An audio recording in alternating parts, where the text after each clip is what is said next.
jërë ngeen jëf mbokki internet Buzz Sénégal ginnaaw ba ñu leen nuyoo ci ànd bu rafet bi ngeen ni ànd ak ñun saa su nekk bés bu nekk fii ci Buzz Sénégal ñu leen di ñaan nag ngeen di wéy di abonné ak di activer cloche de notification yi ngir information bu mën a dugg ngeen koy mën a am à temps réel fii ci Buzz Sénégal.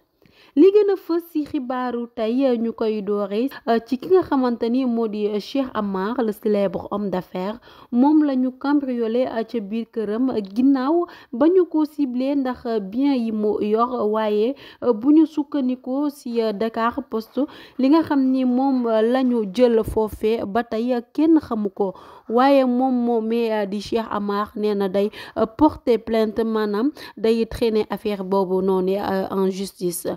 bu ñu jugee foofu dañuy wax ci kii di président Diomaye Diakhar Faye ginnaaw discours boobee ñu amaloon ci présentation du nouveau projet référentiel du Sénégal 2024 moom Diomaye Diakhar Faye jóge na Dakar ci suba pour dem foofee ca diwaanu Kédougou fa nga xamante ni askanu riveraine du fleuve Sénégal dañoo affecté ci li nga xamante ni moo di inondation bi am foofee am na sax ñu ci intervenir ku ci mel ni ministre de la famille et des solidarités ainsi que celui de l'intérieur ak sécurité publique pour dimbali ñooñe ci inondation yi ba tax na gouvernement bi décaissé na benn enveloppe bu tollook ci 8 milliards de francs CFA pour dimbale ñi nga xamante ne ñooy sinistre yi nekk foofee. bu ñu jógee foofee dañuy wax ci meurtre de la jeune femme boobee ñu fekk mu daal di dee ca mercredi boobee ca benn appartement bu nekk Ngor Dakar kañu jàpp nag ca mbir moom mi ma nga am ay quarantaine ci ay atam ñu arrêté ko foofee ca Mbour ca quartier Tefes ginnaaw ba ñu localiser téléphone am bi mu jaay benn xale bu góor pour éviter benn jafe-jafe ci mbir moomi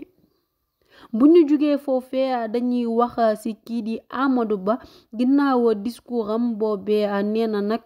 moom moo tayoon bañ a wax te ragalul tamit ku ko yóbbu vaar maanaam lépp lu mu waxoon dina ko waxaat la mu waxoon sax na ko waxaat léegi nii bu ngeen neexee ndax moom ragalul te dafa mel ni kuy gaaruwaale kii di président Diomaye Diakhar Faye ak ki nga xamante ne mooy premier ministre Ousmane Sonko ba tax na mi ngi naan gaañ yi ñi waxoon ñoo ngi nii di def lu leen neex te ñun ñoo leen voteel benn at te bu ñu gisee ku kontaan foofee ca diwaanu Parcelles wala sax mu am mbégte ak bànneex nag ko indil moomee di ki nga xamante ni mooy Amadou Ba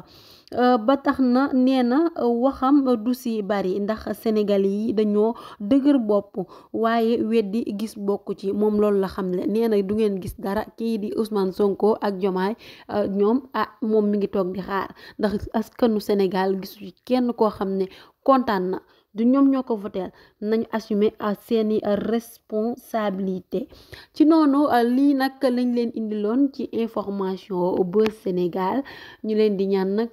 ngeen di woy di abonné ak di activer cloche de notification yi ngir information bu mën a dugg ngeen koy mën di am fii ci Buzz Sénégal seen information da ngeen koy am à temps réel